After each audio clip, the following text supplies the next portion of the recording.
Autre nouvelle, si les travaux d'interconnexion en fibre optique Congo-Cameroun sont en cours d'exécution, cependant ceux qui relieront le Congo à la République centrafricaine ont débuté il y a environ 1 mois et demi du côté du Congo. Pour votre gouvernement, c'est le projet CAB qui est financé par la BAD sous le contrôle du gouvernement qui supervise les travaux. Cette première étape consiste à l'ouverture des tranches de sortie du CAB à partir de la rivière Sanga en vue de leur connexion au site technique. Reportage Thibaut Elion.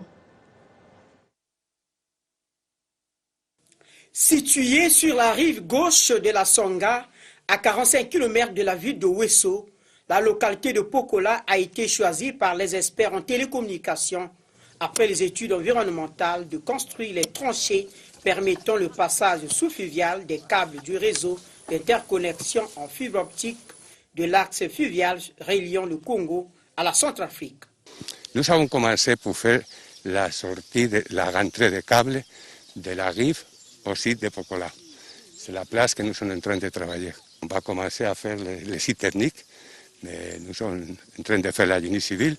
D'ici, on va passer à Cabo, après Bomassa, etc., etc., etc. Nous devons commencer par la construction des sites shelters. Donc, les inspections ont été déjà faites et nous avons les sites qui vont accueillir la construction de ces sites shelters. D'autre part, nous avons également fait un survey bien détaillé pour voir exactement à quel niveau la fibre sera posée dans le fleuve, la Sanga. Notre souci, c'est de nous permettre d'achever les travaux avant qu'il y ait crue d'eau au niveau de la rivière Sanga. Le calendrier proposé par l'OCAP et la Banque africaine de développement devrait nous permettre d'achever les travaux au plus tard en 2022.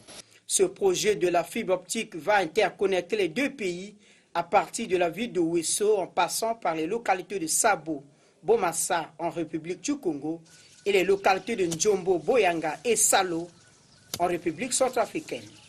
Le projet CAB qui couvre les axes Congo-Cameroun et Congo-RCA est réalisé par les sociétés China Communication Service, sous-traité par la société MAM Service et la société Huawei qui s'occupe de l'équipement actif.